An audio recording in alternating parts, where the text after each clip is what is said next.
Hi, I'm Mitz, I'm 35 and I'm an IT project manager. Quite recently I was on a TV program called First Dates on Channel 4. The idea of the show is it's based around blind dating, which I've got quite a lot of experience in. And they asked lots of questions about the things that I like and I don't like. And they found me someone that would, on paper, suit me, would be an ideal match. And you go on a genuine blind date with them to a restaurant which is set up with cameras. I revealed quite a lot on that show. My intention wasn't to go in there and tell them all this kind of stuff, but when you're in that moment and you're talking to somebody and you're very relaxed and you don't really, it's not a case of you don't realise, but you just start talking, and I happen to reveal the fact that I'm still a virgin, which is probably quite a big thing for Western culture. But for me, as an Asian Indian, it's quite a traditional thing. It's something that we're brought up to believe and understand in. Sex after marriage, all that kind of stuff. I've been on quite a few blind dates, probably around about 75 odd blind dates in the last 2 years, but I know which is a lot. And so I know what the feeling's like. I know that you get nervous, you get like that whole butterflies thing, but the whole fact that this was going to be on TV, and it just amplifies the nervousness, 100 times. And you kind of go, what if I say the wrong thing? What if I come across like an idiot? What if the person that I'm meeting doesn't like me? So the date itself was with a girl called Sarah, English girl. She was 29. I think she was like a facilities manager or something along those lines. Really nice girl, very friendly, very bubbly. To try and break the ice and to try and calm the nerves, I like to make a little bit of a joke and just to make people laugh a little bit. So I went with one of my lines, which is to pretend I do a really silly job. And with Sarah in particular, I pretended that I was one of the statues that was on the South Bank, which she found hilarious. And I think a lot of other people that watched the show found hilarious. It can be portrayed as I guess, me telling fibs, me telling lies, that kind of thing. But I think when you're in that situation and everyone's feeling a little bit awkward, a little bit nervous, the best thing to do is to make people laugh. I think there's a really good quote which I've been using quite a lot of, which is that if you can make a girl laugh, you can make her do anything. It's a Marilyn Monroe quote. During the date, I did admit to her that I'd never been on a second date. I did tell her that I'd been on 75 first dates. She kind of admitted that she'd been on about 50 odd first dates. And I said to her, look, I haven't been on any second dates. And her initial reaction was shock. She kind of went, she did a bit of a double take, kind of said, how can that be, why? Her own words were, you're a nice guy, you've got good personality, you're a gentleman, I can't believe that you haven't been on a second date. Part of that is probably my own fault for not being on a second date. One of the questions she asked was, how long was your longest relationship? And my answer to that was, I've not been in a relationship. And that was quite a bit of a shock for her. She kind of went, oh, okay. I said that she was a really nice character. She walks into a room and she lights up with her personality. There has to be that little bit of chemistry, and I think that was missing. And it was from both sides. So she felt the same, I felt the same. A lot of people say, what made you do it? What was your motivation to do it? I kind of thought to myself, it'll be interesting to go on it. It's something different. It's something new. I like to put myself up for a bit of a challenge. Before the show aired, I hadn't told my parents or any of my family about who I was going on a date with. I wanted to sit down with them and talk them through what they were going to see, just so that they understood why I said what I did, why I did what I did. Before the program come on the television, he says to me, Mom, some things I says, and maybe in the public I says the things, maybe some people react lot of different way. But what about you? I say, what did you say? And he says to me, some people says you didn't sleep with the girls, and he says in the program I'm a virgin, and some people comment on that. I say, well, my son, he doesn't done anything wrong. He done perfectly, honestly, everything right, and I'm so proud. I says to him, maybe lots of girls, lots of boys like you, so he doesn't do nothing wrong. In the date, I hadn't told her that I was a virgin. we didn't mention it. So she only found that out after she'd seen the show air. Aside from my family, there was obviously the media reaction that came from it as well. And I wasn't expecting anything at all. I just thought it would just be, a couple of people, my friends, text me and say, yeah, well done, that kind of thing. I had a mixed bag of reviews. I had lots of positive stuff. I had lots of my friends and close family say really nice things about me. Things like, how brave I was to go on TV and say that kind of stuff. I had a few people message me that I didn't know, I'd never met before, who said that it made them feel at ease because they were in a similar boat. They were also, traditional. They were also virgins, and they were also, of an older age, and it made them feel less ostracised from the community.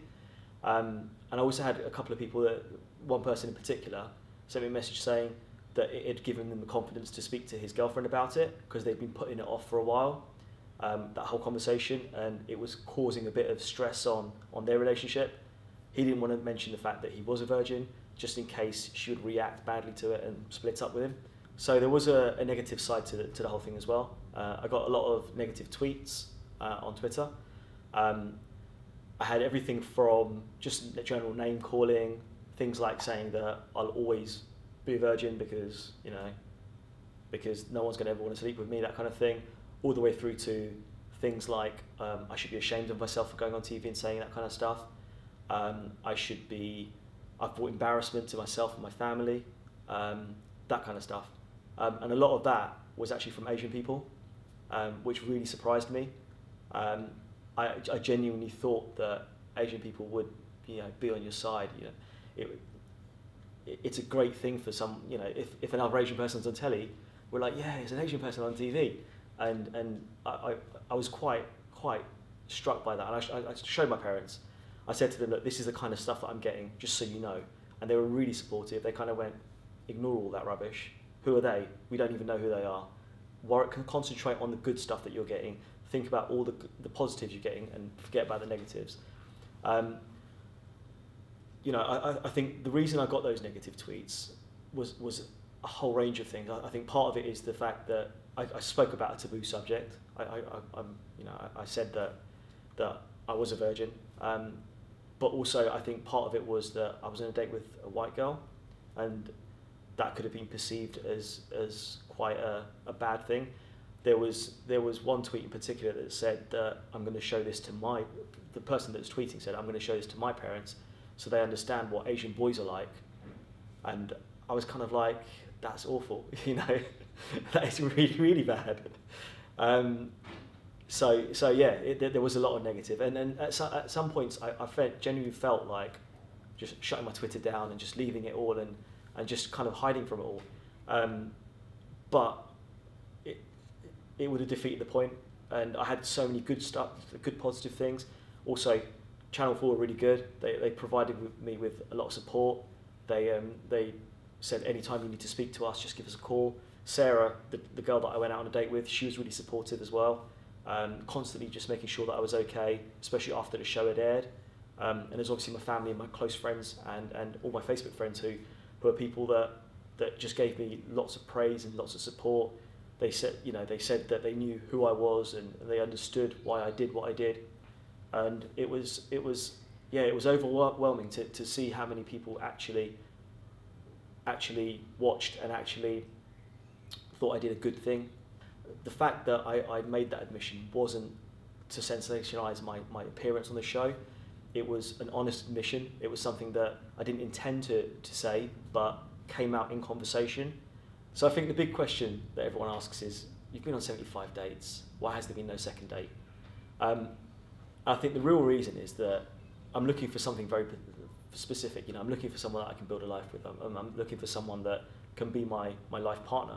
And there has to be that chemistry, and I just haven't found that yet. It's not to say that I'm fussy or anything, it's just that I just haven't found the right person. But I know that a person's out there somewhere. There's always been conversation about how there's pressure on Asian girls to settle down by a certain time, get married, have kids, and do the whole traditional process thing. I do think that guys are slightly overlooked. We also have quite a bit of pressure on us as well. I've certainly felt pressure myself. slightly from my family, and slightly from my extended family as well. Part of it is the whole kind of thing around having kids and being of an age where you can still have kids and not have issues or complications, all that kind of stuff. And part of it is that it's expected, I guess, in our tradition for people to marry quite young anyway, and settle down quite young, and start a family.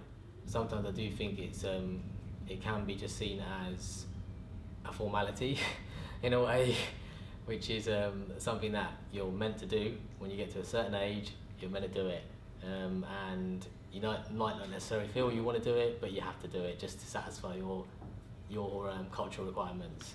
If it's for you and you want to do it, but it's not a necessity in life to me. I don't think it's something that everyone has to do to be happy. You can have a partner and live with them all your life. I think the important thing is that you love them, and that's the main thing. It doesn't matter about a piece of paper or if it's signed or anything like that. There is always that whole kind of, you have to marry an Asian woman from a certain caste or with a certain surname attached to that. Or even a certain profession, which is ridiculous, I think, in this day and age.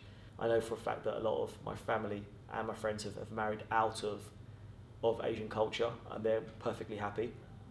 Even if you do marry outside of the culture, there's no guarantee that your relationship is going to go any better or any worse than if you were married in culture. And the ultimate thing that you really need to worry about, and I think the ultimate thing that certainly my family worry about, is that I'm happy with the person that I marry. The person that I marry will fit in with our family, and the person that I marry will live in harmony with us. I think Indian culture does hold us back a little bit when we talk about things like this. I know people who lead a double life, a secret double life. I know people that are gay or transgender and they just can't talk to their family about it. I actually went on a date with a girl who was a lesbian, and she didn't tell her family. So her family had obviously been setting her up with guys, and we got talking quite a lot, and she made the admission that actually she's a lesbian, and she couldn't speak to her family about it, and she was very apologetic about it. I said, you've got nothing to be apologetic about. If anything, I think your support group around you, the people that care about you, should be the ones that are apologising for not helping you to embrace that. I really do hope that people will watch this, and certainly watch my First Dates episode as well, and be able to talk to their parents about this kind of stuff, and their parents vice versa talk to their kids about this kind of stuff.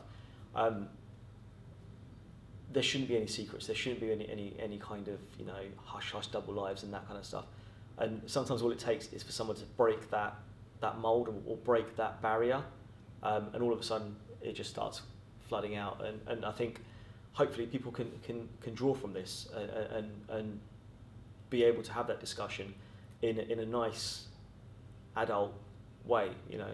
I feel tradition might have held me back a little bit in my search for the right partner. I might well have met a girl that I thought is a good match for me, but I've been expected to conform to a traditional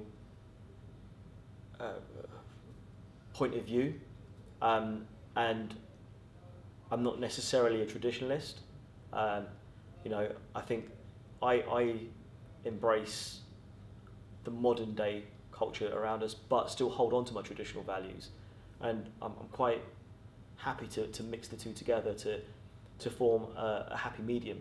If I look at myself and I say, has someone said to me that my views as a traditionalist are unrealistic in this day and age?